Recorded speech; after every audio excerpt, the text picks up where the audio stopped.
자, 우리가 하나님께서 우리의 인생 가운데 주시는 기회들에 대해서 지금 우리가 말씀을 나누고 있습니다. 오늘은 이제 그 기회들에 대한 마지막 시간이에요. 마지막. 이게 굉장히 의미심장하게 들릴 수도 있는 이야기인데, 마지막 기회.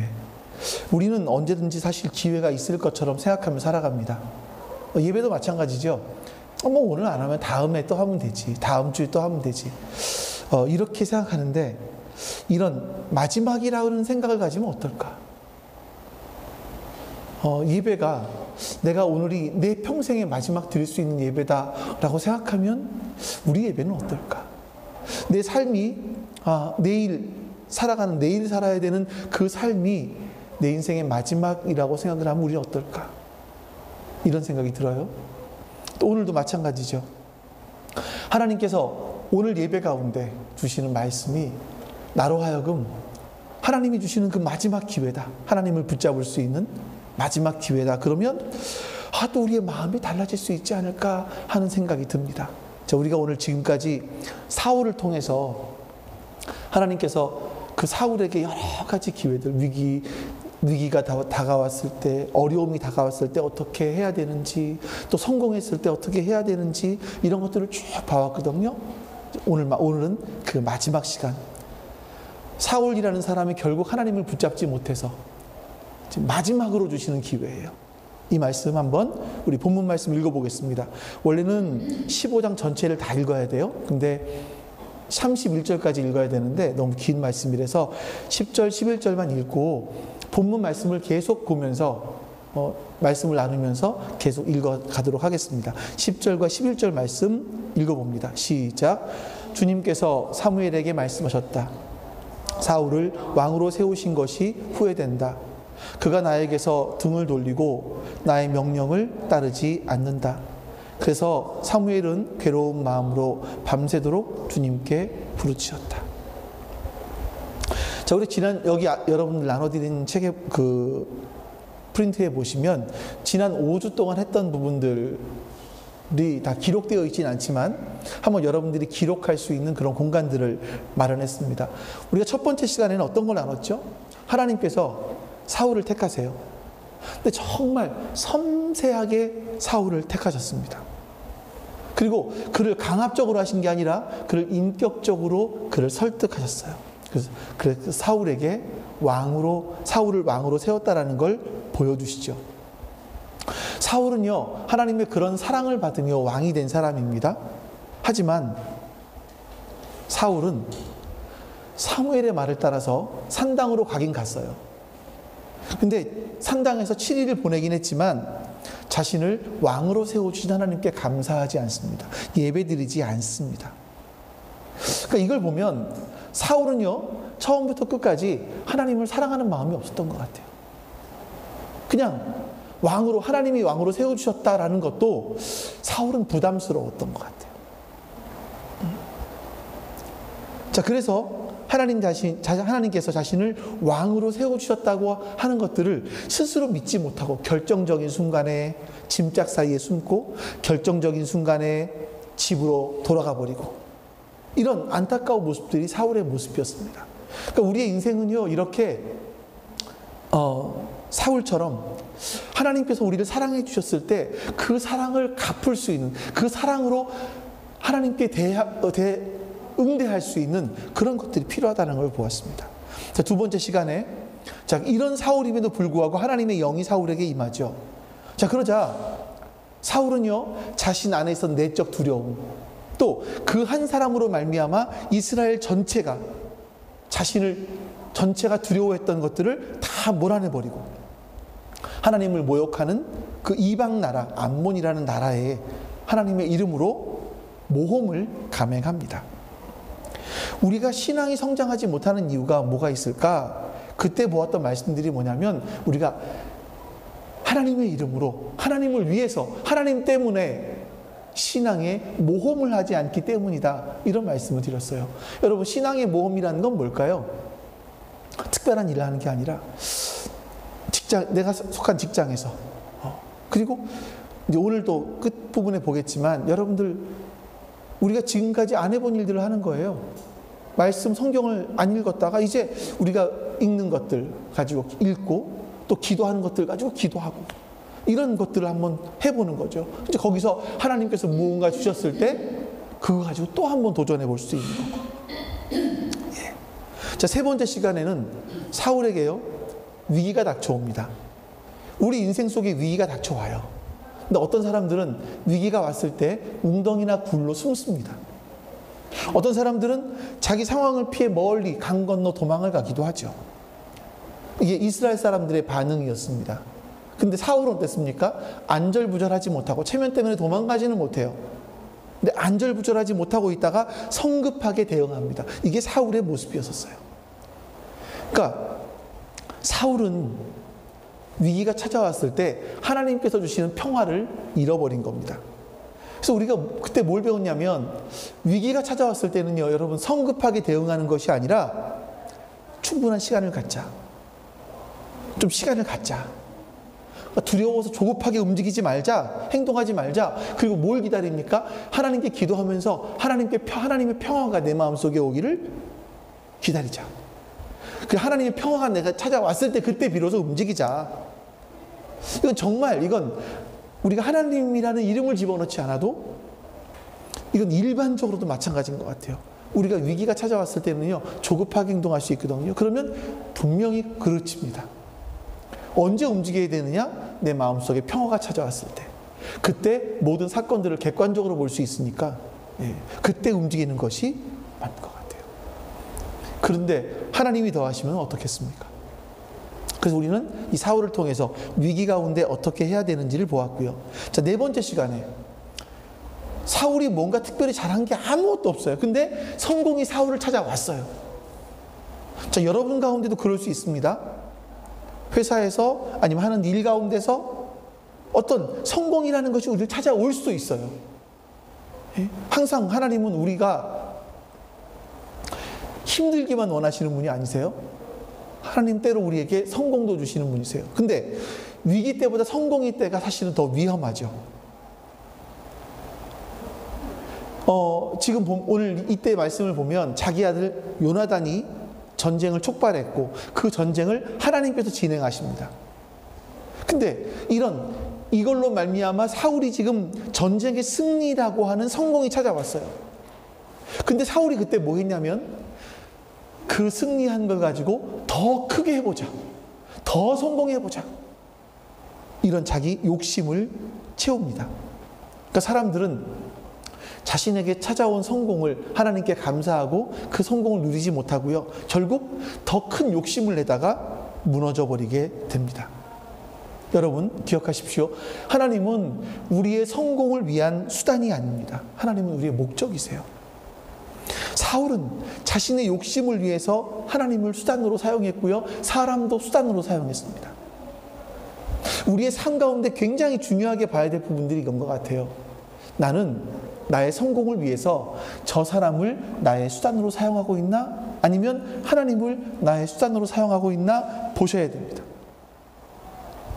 하나님은 우리의 수단이 아니라 우리가 추구해야 될 우리의 목적이십니다. 다섯 번째 시간에 지난주에는 사울이 이렇게 하나님을 계속 떠남에도 불구하고 하나님은 사울을 포기하지 않으십니다. 한 사건 속에서 5번씩이나 사울에게 돌이킬 기회들을 주셨어요. 하지만 사울은 불행하게도 자신에게 찾아온 기회를, 자신의 마음속에 들려오는 내면의 소리를, 그 성령님의 소리를 듣지 못하고 공동체의 소리를 듣지 못하고 하나님의 뜻을 살피지 못합니다. 결국 그 기회들을 모두 놓쳐버려요. 이제 오늘은 사울의 마지막 부분을 보게 될 겁니다. 이 이후로도 사울은 수십 년을 살았어요. 그 전에 봤던 말씀에 보면 계속 승리했다라고 하는 걸 보니까 사울은 어떤 지는 사람이 아니었던 것 같아요. 이 하나님께서는 이스라엘 때문에 사울을 계속 이스라엘을 승리하게 해주셨던 것 같아요. 근데 오늘 본문에는 사울에게 주어진 마지막 기회가 나옵니다. 먼저 우리가 본문 전체의 내용을 알기 위해서 1절부터 12절까지 몇 구절만 보면서 본문의 배경들을 한번 살펴보도록 하겠습니다. 우리 1절에 3절까지 말씀을 볼까요? 같이 읽어봅니다. 사무엘이 사울에게 말하였다. 주님께서 나를 보내셔서 임금님에게 기름을 부어 주님의 백성 이스라엘을 다스릴 왕으로 세우게 하셨습니다. 이제 주님께서 하시는 말씀을 들으시기 바랍니다. 만군의 주가 말한다. 이스라엘이 이집트에서 나올 때에 아말렉이 이스라엘에게 한 일, 곧 길을 막고 대적한 일 때문에 아말렉을 벌하겠다. 너는 이제 가서 그 아말렉을 쳐라. 그들에게 딸린 것은 모두 전멸시켜라. 사정을 보아주어서는 안 된다. 남자와 여자, 이스라엘과 젖먹이, 양떼와 솥양떼, 낙타와 나귀 등 무엇이든 가릴 것 없이 죽여라. 자, 이 말씀에서 보시면 하나님께서 아말렉을 전멸하라고 말씀하시죠. 사울은 백성들을 불러 모았습니다. 그리고 아말렉과 전쟁을 합니다. 그 아말렉을 전멸시켜요. 자, 하나님은 좀 전멸시키라고 하는 게 너무하신 거 아닌가? 라는 부분들은 조금 이따 볼 거예요. 그 전쟁에서 사울은요, 아말렉 왕 아각이라는 왕을 사로잡고 나머지 백성들은 모두 전멸시켰습니다. 근데 9절 볼까요? 9절. 자, 시작. 그러나 사울과 그의 군대는 아각뿐만 아니라 양떼와 솥대 가운데서 가장 좋은 것들과 가장 기름진 짐승들과 어린 양들과 좋은 것들은 무엇이든지 모두 아깝게 여겨 진멸하지 않고 다만 쓸모없고 값없는 것들만 골라서 진멸하였다. 하나님께서는 모든 걸 진멸, 전멸, 완전히 그냥 다 죽이는 거예요. 근데 사울과 그의 군대는 어떻게 했냐면 좋은 것들은 남겨뒀어요. 쓸모 있는 것들은 남겨뒀어요. 그리고 쓸모없고 값없는 것들만 골라서 진멸시켰습니다. 자, 하나님의 말씀에 이건 순종한 것도 아니고 순종하지 않은 것도 아닌데 불순종한 거죠. 자, 이런 사건이 전쟁터에서 일어나고 있을 때 주님께서 사무엘에게 찾아오십니다. 그리고 이렇게 말씀하세요. 10절과 12절 말씀 있습니다. 주님께서 사무엘에게 말씀하셨다. 사울을 왕으로 세운 것이 후회된다. 그가 나에게서 등을 돌리고 나의 명령을 따르지 않는다. 그래서 괴로운 마음으로 밤새도록 주님께 부르짖었다. 사무엘은 사울을 만나려고 아침에 일찍 일어났다. 누군가가 사울이 갈멜로 가서 연비를 세우고 나서 거기에서 떠나 계속 행진하여 길갈로 내려갔다고 전해 주었다. 자, 사울이 전쟁에 계속 이겼습니다. 그러자 이 사울은 갈멜로 가서 자기의 공로, 내가 이 정도 했다라는 공로를 기념하는 승전비를 세워요. 그리고 길갈로 갑니다. 자, 여러분들 이 말씀을 읽으면서 지금 여러분들에게 특별히 강조하지 않고 설교하지 않아도 사울이 지금 뭘 하고 있는지를 보실 수 있을 거예요. 그렇죠? 근데 여러분 이 말씀을 보시면서 이게 나는 아닌가 보셔야 돼요. 네.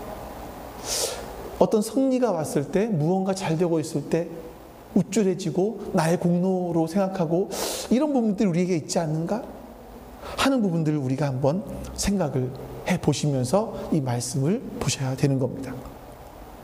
자, 그리고 13절부터는 사울과 사무엘이 대화하는 장면들이 나옵니다. 여기서 이제 우리가 보아야 될 인생의 지혜가 나와요.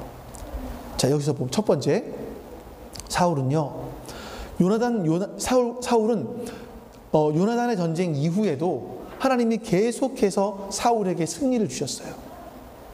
그동안 하나님께서는 사울에게 여러 번 기회들을 주셨을 거예요. 근데 오늘 본문에도 보시면 하나님은 사울에게 계시하십니다. 사무엘에게 말씀하시죠. 그래서 사울에게 가라. 그리고 아말렉을 공격해라. 말씀하시는 거예요. 그러니까 왕으로서 이스라엘 하나님의 명령을 따를 수 있고 하나님께 순종할 수 있는 또 한 번의 기회를 주시는 거예요. 이 아말렉이라는 나라가 출애굽기 17장에 나오는데 이스라엘 백성들이 출애굽을 해서 가나안 땅에 들어갈 때 이 아말렉이 가나안 땅에 들어가지 못하도록 막습니다. 그래서 이제 이스라엘과 아말렉이 전쟁을 하고 그들을 이기고 가나안 땅에 사실은 들어가게 돼요. 근데 그 이후로도 아말렉은 계속해서 이스라엘을 공격합니다. 굉장히 힘들게 해요. 추수 때가 되면 다 쓸어가고, 이제 밭에 씨를 뿌릴 때가 되면 그 전에 또 다 쓸어가고, 농사를 못 짓게 만드는 게 이 아말렉 족속들이었습니다. 계속 괴롭혀요. 근데 하나님은 처음에 아예 이 이스라엘을 괴롭히는 아말렉을 그냥 출애굽하면서 싹 쓸어버리시면 좋을 텐데, 그때 안 하세요. 지금 와서 그들을 진멸하라고 말씀하시는 거죠. 여러분, 성경을 우리가 잘 못 이해하면 구약의 하나님은 그 당시는 힘이 약하니까 그냥 전쟁만 간단하게 하다가 가나안 땅에 들어가라고 했지만, 이제는 이스라엘에 힘이 생기니까 아말렉을 진멸하라고 하시나 보다, 이렇게 오해할 수 있어요. 하나님의 전쟁은 땅을 넓히고 약탈을 하고 이런 전쟁이 아닙니다. 하나님은 언제든지 사실 아말렉을 멸망시킬 수 있으셨지만 그렇게 하지 않으셨어요. 수백 년을 참으신 거죠. 자, 이 사건들이 어떤 사건들이 하나 있냐면, 이제 이 비슷한 사건이 뭐냐면, 이스라엘 사람들이 가나안 땅에 들어가잖아요. 그럼 가나안 땅에는 원주민들이 살고 있었지 않습니까? 아모리 족속이라고 해요. 근데 하나님께서 아브라함에게 400년이 지난 후에 가나안 땅에 들어가게 될 것이다 라고 말씀하세요. 왜냐하면 그 전까지는 아모리 족속의 죄가 아직 가득 차지 않았다, 이런 말씀들을 하시는 거죠. 그러니까 하나님은 언제 심판하십니까? 그들이 회개할 기회를 충분히 주시는 거예요. 돌이킬 수 있는 기회를 충분히 주시는 거예요. 근데도 안 돌이켜. 더 이상 죄가 가득 차서 어떻게 할 수 없을 때 하나님은 그때 심판하시는 거죠. 그때 민족도 심판하시고 그때 사람도 심판하시는 거예요. 근데 잘 모르는 사람들은 하나님은, 구약의 하나님은 잔인하네, 어떻게 저렇게 생명, 어린아이까지 짐승들까지 다 죽이라고 하시지? 자, 이렇게 생각할 수 있지만 하나님은 그런 하나님이 아니십니다. 하나님은 여러 번 기회를 주시고 그 기회를 더 이상 돌이킬 수 없을 때 비로소 심판을 말씀하세요. 하나님의 전쟁은 영토를 넓히고 약탈하는 전쟁이 아니라 하나님의 정의와 공의를 실현하기 위해서 하나님이 주도하시는 전쟁이고, 하나님은 그 전쟁의 도구로 때로는 이스라엘을 심판하시기 위해서 다른 나라를 사용하기도 하십니다. 그래서 여러분, 여기서 볼 수 있는 게 그거예요. 이 말씀 속에서 계속 우리에게 하시는 말씀이 뭐냐면, 하나님은 우리에게 계속 기회를 주신다는 거예요. 기회. 끊임없이 기회를 주세요. 네, 기회를 주세요. 다시 돌이킬 수 있는 기회를 주시죠. 자, 근데 언제 기회가 사라지느냐? 우리가 하나님을 이용하려고 할 때예요. 하나님을 이용하려고 할 때. 자, 사울이 하나님이 주신 전쟁에서 승리했습니다. 근데 너무나 신이 나서 이제 자기의 공로를 세우기 위해서 승전비를 세우는 거예요. 승전비를 세우고 길갈로 가고 있을 때 사무엘이 찾아옵니다. 자, 여러분, 사무엘이 사울을 찾아왔어요. 그때 사울의 마음은 어땠을까요? 지금 하나님께서 말씀하신 대로 안 해요? 안 하고 있어요? 그때 사울의 마음은 어땠을까요? 뜨끔하지 않았을까요? 일반적이라면? 근데 사울은 이렇게 얘기해요. 우리 13절 말씀 보겠습니다. 같이 읽어보죠. 사무엘이 사울이 있는 곳에 이르니 사울이 그를 보고 인사를 하여 말하였다. 주님께서 주시는 복을 받으시기 바랍니다. 나는 주님의 명령대로 다 하였습니다.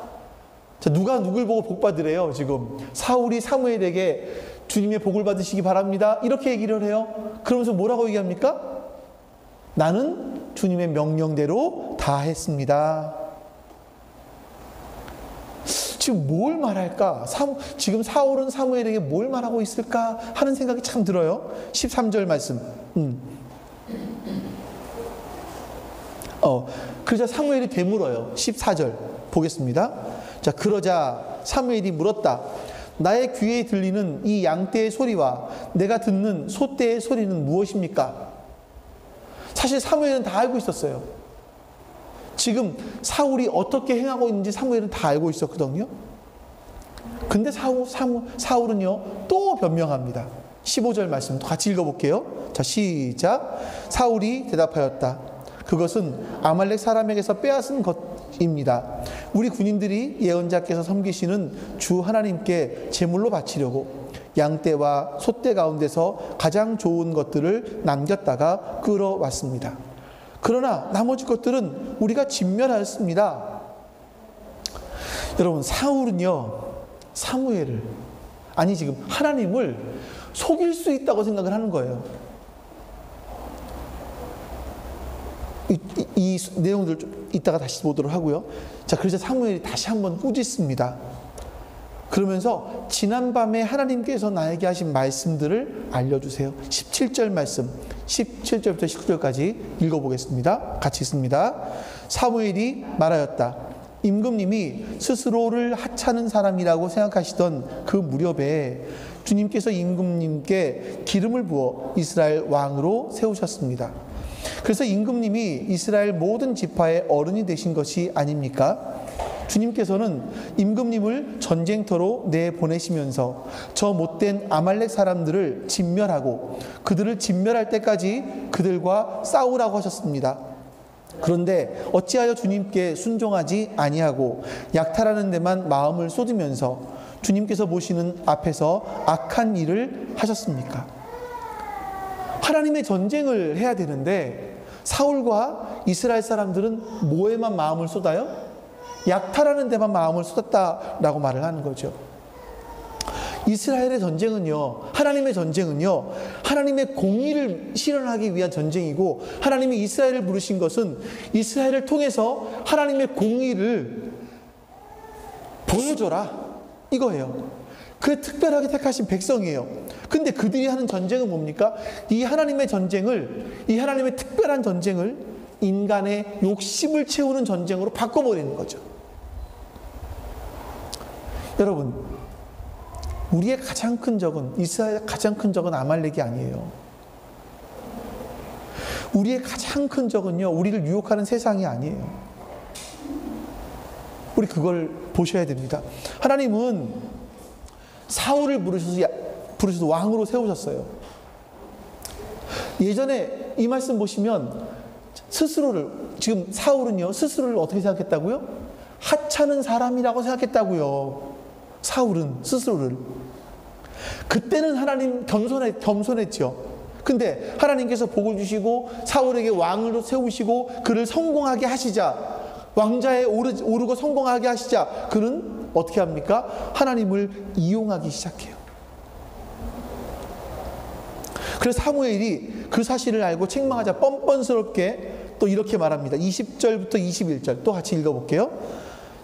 사울이 사무엘에게 대답하였다. 나는 주님께 순종하였습니다. 주님께서 보내시는 대로 전쟁터로 나갔고 아말렉 왕 아각도 잡아왔고 아말렉 사람도 진멸하였습니다. 다만 우리 군인들이 진리 가운데서 양떼와 소떼는 죽이지 않고 길갈로 끌어왔습니다. 그러나 그것은 예언자에게 섬기시는 주 하나님께 제물로 바치려고 진멸할 짐승들 가운데서 가장 좋은 것으로 골라온 것입니다. 자, 사울의 반응은 뭡니까? 계속 거짓말하는 거예요. 진실하게 얘기하지 않아요. 사울은요, 이제 끝에 가면 보시겠지만 뭐 하나가 마음에 감춰놓고 이건 계속 거짓말만 하는 사람인 거예요. 22절 또 읽어보겠습니다. 사무엘이 나무랐다. 주님께서 어느 것을 더 좋아하시겠습니까? 주님의 말씀에 순종하시는 것이겠습니까? 아니면 번제나 화목제를 드리는 것이겠습니까? 잘 들으십시오. 순종이 제사보다 낫고 말씀을 따르는 것이 순양의 기름보다 낫습니다. 하나님이 원하시는 게 뭐라고요? 제사가 아니라 순종이라고요. 무엇에 대한 순종? 하나님의 말씀에 대한 순종이라고요. 이러면서 결정적인 말을 하죠. 23절 또 읽어봅니다. 거역하는 것은 점을 치는 죄와 같고 고집을 부리는 것은 우상을 섬기는 죄와 같습니다. 임금님이 주님의 말씀을 버리셨기 때문에 주님께서도 임금님을 버려 왕이 되지 못하게 하셨습니다. 사무엘은 당신이 하나님을 버렸기 때문에 하나님도 당신을 버려 왕이 되지 못하게 하셨다라고 하십니다. 자, 이게 여러분 진짜 사울에게는 마지막 기회였습니다.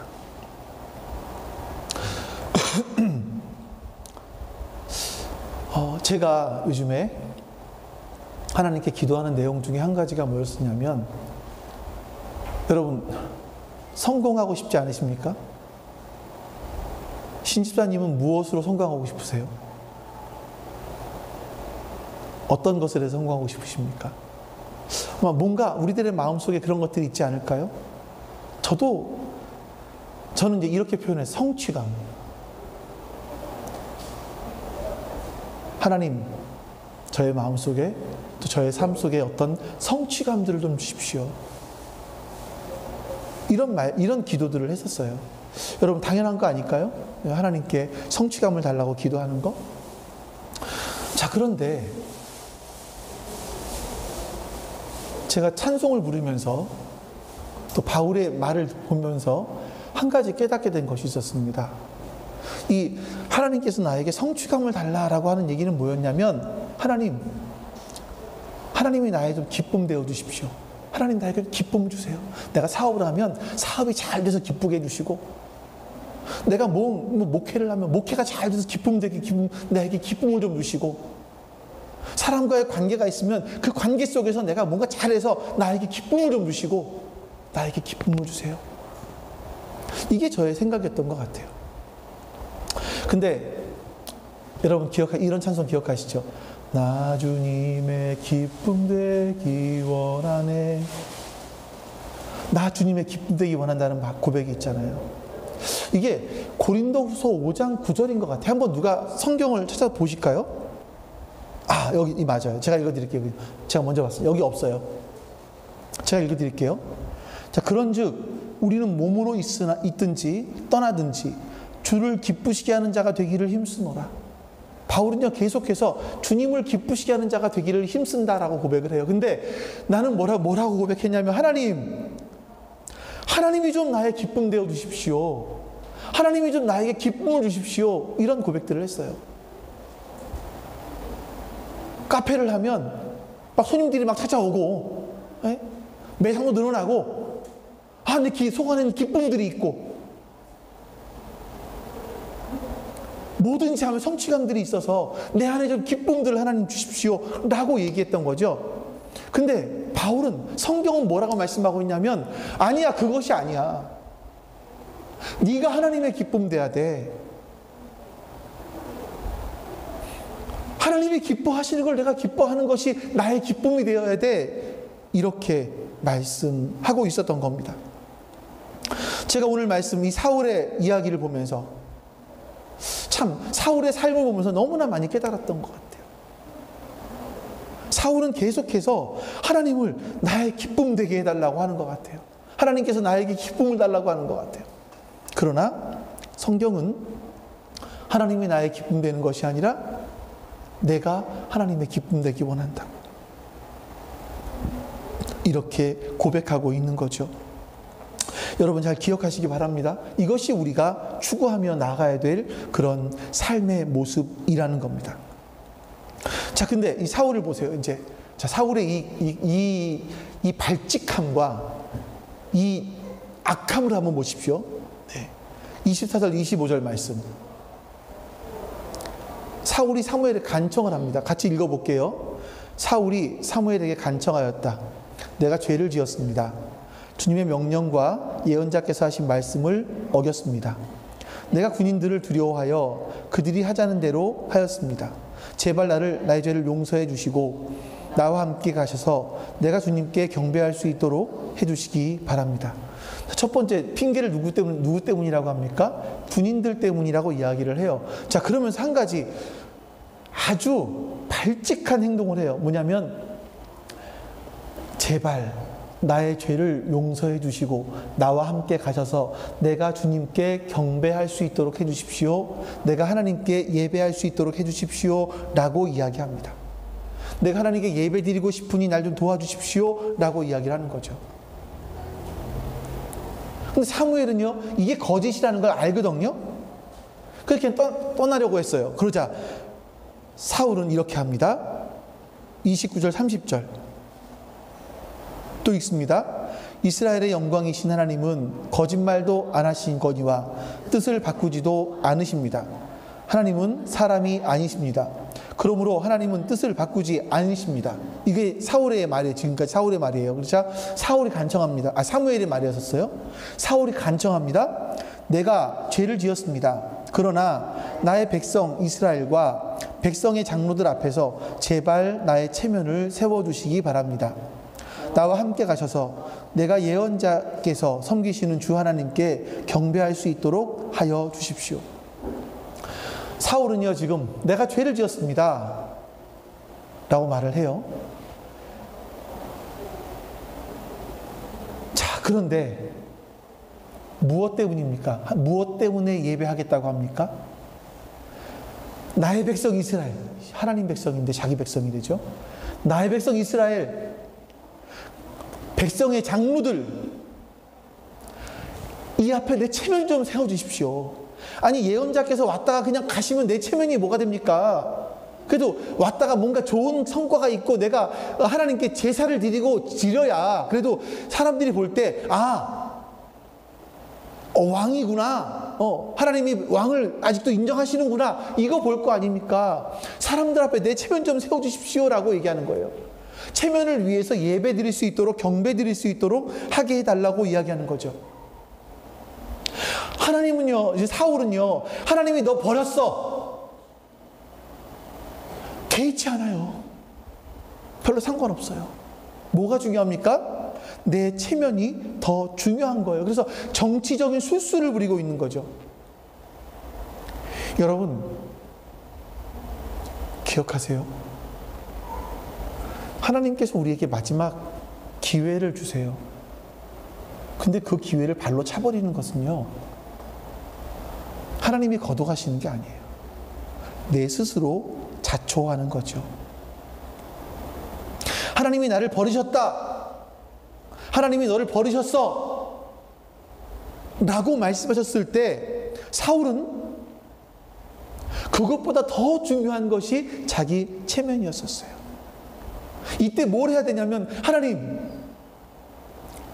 내가 사무엘을 통해서 하신 말씀을 분명히 믿습니다. 하나님은 거짓말 안 하시고 뜻 안 바꾸시는 분인 걸 내가 분명히 믿습니다. 근데 하나님, 정말 죄송합니다. 잘못했습니다. 용서해 주십시오. 나를 이제라도 좀 돌보아 주십시오 라고 옷을 찢으며 죄를 뿌리며 회개해야 되는데 사울에게는 그런 게 없어요. 여러분, 성경을 보시면 종종 하나님께서 하나님의 뜻을 바꾸실 때가 있어요. 하나님의 뜻을 바꾸실 때가 있는데 그때는 다른 때가 아니라 회개할 때, 사람들이 회개할 때, 진심으로 회개하면 하나님은 그 마음을 바꿔주세요. 하나님은 그 뜻을 돌이켜주세요. 근데 사울은 그 마지막 기회마저도 자신의 욕심을 위해서 하나님을 이용해 먹으려고 하는 거죠. 사울은 마지막 기회까지도 발로 차버리고 많은 그런 불행한 인생을 살았던 겁니다. 여러분, 우리가 사울을 통해서 인생의 정말 지혜를 배울 수가 있습니다. 지금까지 살펴봤던 내용들을 보시면, 또 그리고 오늘 말씀들을 보시면 인생을 관통하는 지혜가 있어요. 인생에서 가장 중요한 것이, 여러분, 우리가 하나님을 사랑하는 것이라는 거예요. 여러분, 사랑이 뭘까에 대해서는 지금 보고 있는 고린도전서 말씀 잘 보세요. 지난 주부터 13장을 하지 않습니까? 그 2주 전 거부터 한번 자세히 보세요. 수요예배 말씀들. 사랑이 무엇인지를 우리가 조금 더 자세히 알 수 있을 것 같아요. 사울의 인생을 보면요, 하나님은 우리가 하나님을 사랑하길 정말 간절히 원하시는 것 같아요. 하나님을 사랑하길 원하셔서 계속해서 기회를 주세요. 하나님을 사랑할 수 있는 기회. 성경을 보시면 하나님이 우리를 사랑했다라는 내용들로 가득 차 있지요. 그럼 여러분, 하나님이 우리를 사랑하시는 게 뭐냐? 우리가 어떻게 하나님을 사랑할 수 있느냐? 우리 사울의 인생을 통해서 발견할 수 있는데, 첫 번째는요, 하나님이 주신 사랑을 누릴 수 있어야 돼요, 여러분. 사울이 실패했던 것은 하나님이 주신 사랑을 누리지 못했기 때문입니다. 자, 여러분, 하나님께 사울을 어떻게 택하셨습니까? 섬세하게 택하셨잖아요. 그리고 사울에게 인격적으로 확신시켜 주시잖아요. 선택해 주셔서. 사울이 정말 자기 스스로를 하찮게 여겼을 때 그를 왕으로 택하여 주셨고, 한 평생 동안, 사울의 평생토록 그를 기억하면서 그에게 계속 기회를 줬어요. 그럼 사울이 해야 될 일이 뭐냐면, 하나님께서 해주신 걸 기억해야 되는 거예요. 그 사랑을 기억해야 되는 거예요. 마찬가지 아닌가요, 여러분? 하나님이 여러분들을 어떻게 구원하셨습니까? 우리에게 무언가 특별한 것이 있어서, 아니, 저는 참 놀라운 게 그런 거예요. 어떻게 어떤 사람들은 뱃속에서부터 시작해서 믿는 가정에 태어나게 하셨을까? 야, 그 은혜가 뭘까? 그냥 그래서 그것이 기독교인의 삶이 그냥 몸에 배어버려요. 이게 뭘까 도대체?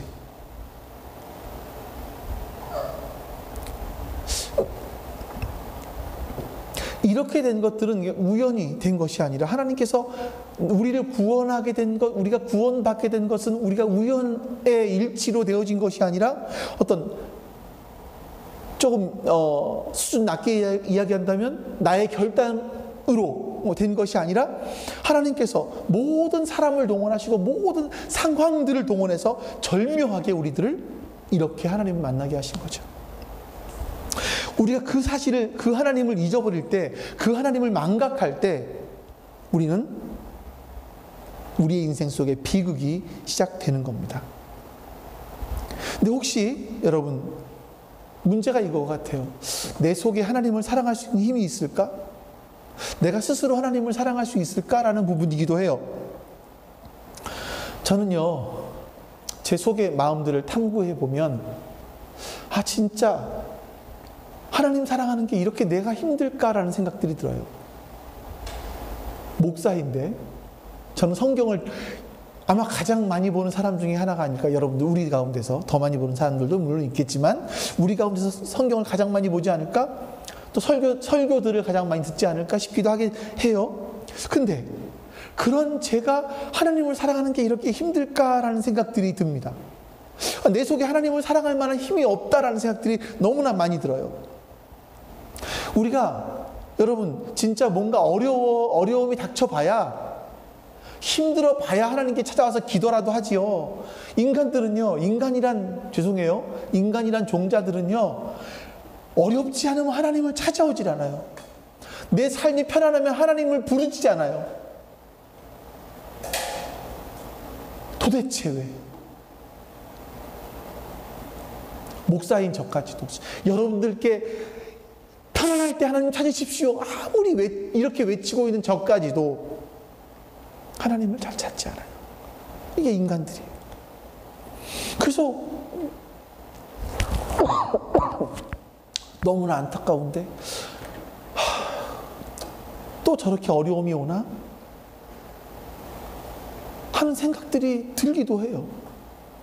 그러니까 여러분에게 제가 설교해야 되고, 설교를 하면서 여러분들에게 하지만 저 자신에게도 하는 얘기가 뭐냐면, 야,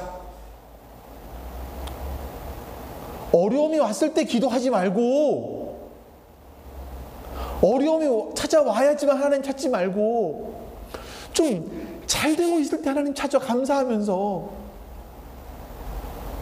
이 말을 스스로 제 안에 막 하고 있는 거죠. 편안하고 좋을 때는 순결하게, 순수하게 하나님 찾지 않아요. 이게 부족한 저의 모습을 봅니다. 그럼 우리가 할 수 있는 게 뭐냐? 내 안에 하나님 사랑할 수 있는 힘이 없어요. 그럼 우리가 할 수 있는 것이 한 가지 있어요. 그건 뭐냐면, 나의 부족함을 인정하고 하나님을 계속 바라보는 거예요. 시선을 하나님께 두는 거죠. 도대체 나 같은 걸 왜 사랑하셨을까?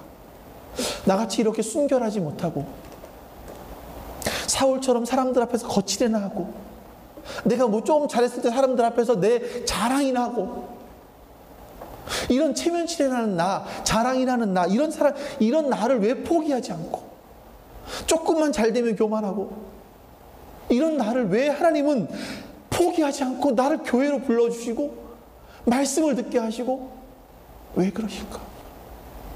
이걸 생각해보는 생각. 하나님을 바라보는 거예요. 만약 여러분의 옆에 있는, 한번 여러분 스스로 생각을 해보세요. 만약 여러분들 옆에 있는 사람이 나를 이용해 먹으려고 해. 예? 어떠세요? 그럼 여러분들 마음이 어떠세요? 여러분과 함께 일하는 사람이 나를 이용해 먹으려고 해. 그럼 여러분의 마음이 어떠실 것 같으세요? 세상에서는요, 그 사람 안 봐요. 그렇지 않나요? 안 봐요. 근데 우리가 하나님을 이용해 먹으려고 한단 말이죠. 내가 하나님을 이용해 먹으려고 한단 말이죠. 내가 이렇게 종교적인 행위를 좀 하고 그 하나님께서 나의 인생 가운데 삶 가운데 이 땅에서 복을 좀 주고 하는 일도 잘 되고 하나님을 이용해 먹으려고 한단 말이죠. 하나님은 우리를 안 보셔야 되는데 보세요. 참고 사랑하시죠. 버리지 않으세요. 사울에게도 끝까지 기회를 주시잖아요. 우리는 그 하나님을 보셔야 돼요. 여러분 안에 예배를 드리면서 말씀이 안 들리기 시작을 해요? 하나님에 대한 감격이 사라지기 시작을 해요? 인생에 빨간불이 들어온 거예요. 그러면 두 가지가 나타날 수 있습니다. 한 가지는 이건 협박으로 들으셔도 상관없어요. 네. 사사기적의 사건들 아시죠? 아니면 사울처럼 마지막일 수도 있어요. 죄송해요. 이런 말씀 드려서. 이게 협박을 하려고 하는 게 아니라 그냥 말씀이 그래서 그래요.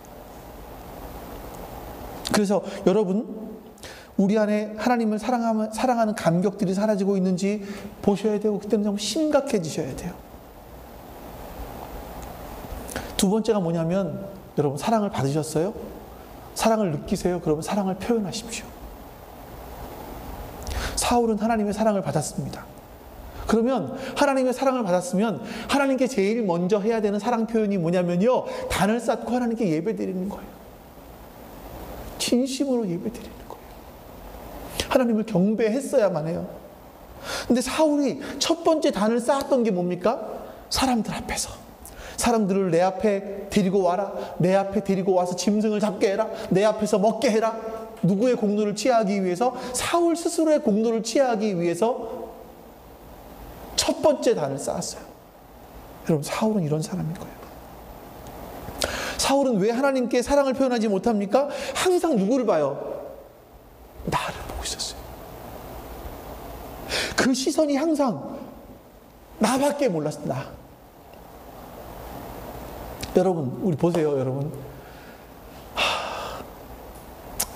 이런 의미에서 우리 선조들을 우리 할머니들도 아니겠죠. 그 할머니들을 보시면 아침에 일찍 일어나서 정화 떠놓고 뭐 했어요? 이거 있잖아요. 비나이다. 이건 이제 지성이면 감천이다라는 생각으로 하신 거겠죠. 우리는 지성이면 감천이다고 생각하지 않습니다. 우리가 하나님께 지성을 드리면 하나님이 감동해서 이 땅에 복을 주실 거라고 생각하지 않아요. 하나님은 이미 우리를 사랑하세요.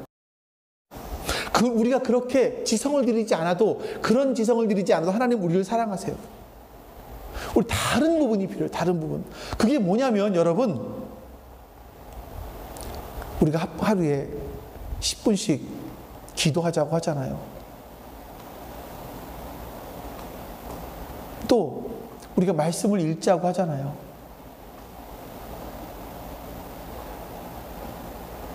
혹시 여러분 연애를 해보셨습니까? 다 연애를 해보셨네. 석원이도 해봤잖아요, 그렇죠? 네, 다 연애를 해봤네요. 그럴 때 내 볼일 다 보고 시간이 남으면 만나주고 시간이 안 나면 안 만나주고 시간이 남으면 애인에게 전화 걸고 시간이 안 남으면 애인에게 전화 걸지 않고, 자, 이러면 그 사이가 지속되겠습니까? 우리가 하나님께 그렇게 하고 있지 않을까요? 그렇게 하고 있지 않나 하는 생각이 들어요. 하나님은 성경을 통해서 우리에게 사랑한다라고 말씀하시는데 우리는 그 사랑을 표현하지 못하는 것 같아요. 그래서 여러분 10분 이상 기도하시고 10분 이상 말씀 보시고 한번 해보십시오. 시간이 남으면 하지 마시고 시간을 내서 한번 우리 해보자고요. 세 번째, 하나님이 나의 왕이시라는 걸 항상 기억하셔야 됩니다. 실패할 때, 성공할 때 모두 하나님은 우리의 왕이십니다. 그걸 기억해야 돼요. 성공할 때는 내가 잘나서 내가 잘해서 된 줄로 알고 승전비 세우면서 돌아다니지 말고 폼 잡지 말고 하나님은 항상 나의 왕이십니다 라고 고백할 수 있어야 되는 겁니다. 여러분, 위기의 순간에 여러분의 마음속에 여전히 하나님께서 나의 모든 것의 주인이십니다 라는 그런 생각이 드시나요? 그런 생각이 들 수 있도록 우리의 마음속에 내면에서 하나님께서 우리에게 하시는 말씀들을 들을 수 있어야 돼요. 준비할 수 있어야 돼요. 훈련입니다. 마지막 중요한 것은요,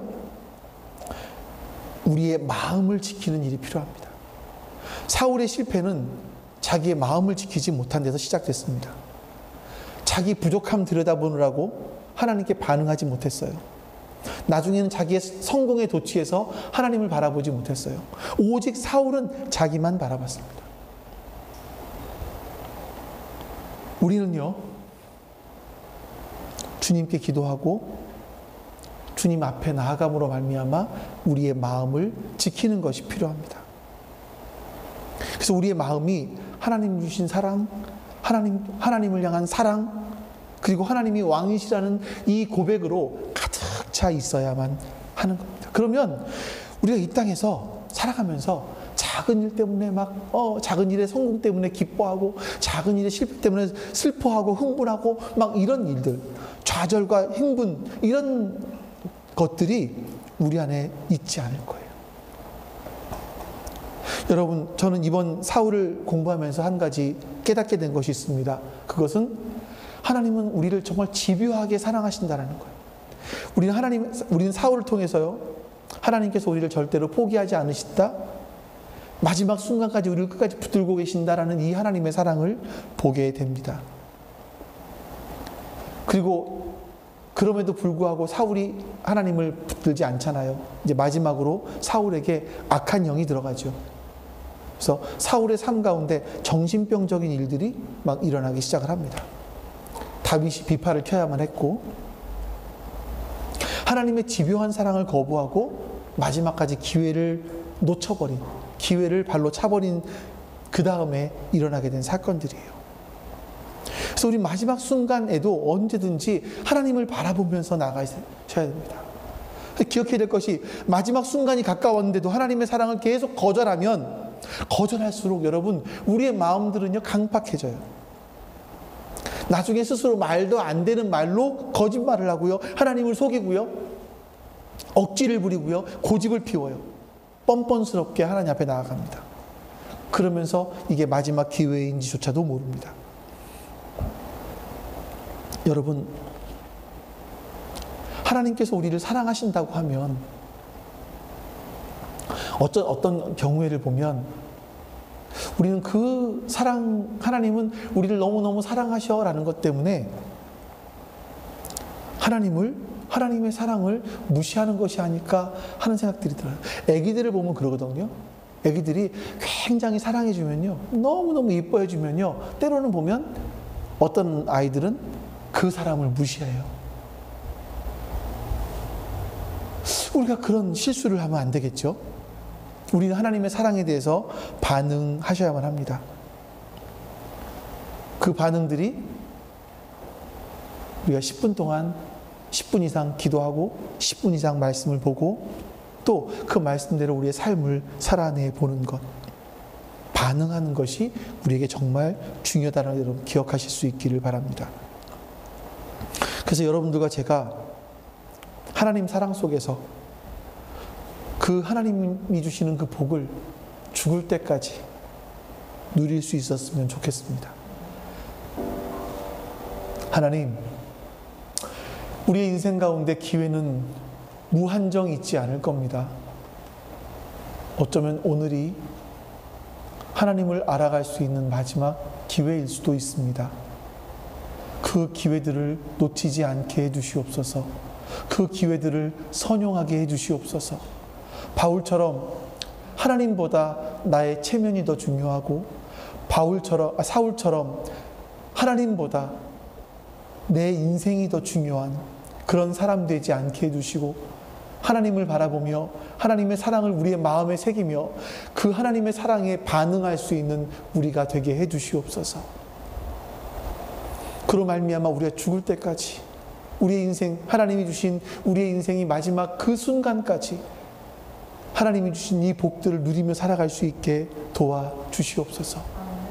여호와는 복을 주시고 너를 지키시기를 원하며 여호와는 그의 얼굴을 내게 비추사 은혜 베푸시기를 원하며 여호와는 그 얼굴을 내게로 향하여 드사 평강 주시기를 원하노라.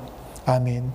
이제는 우리에게 참 생명을 주시기 위하여 이 땅에 오신 예수 그리스도의 은혜와 그 아들을 보내기까지 우리를 사랑하신 아버지 하나님의 사랑하심과 그 하나님의 사랑을, 그 아들의 사랑을 깨닫게 해주시는 성령 하나님의 내주하심과 교통하심이, 조명하심이 지금 주 앞에 예배한 모든 하나님 백성들 머리 위에 지금부터 영원토록 함께 하시기를 간절히 축원하옵나이다.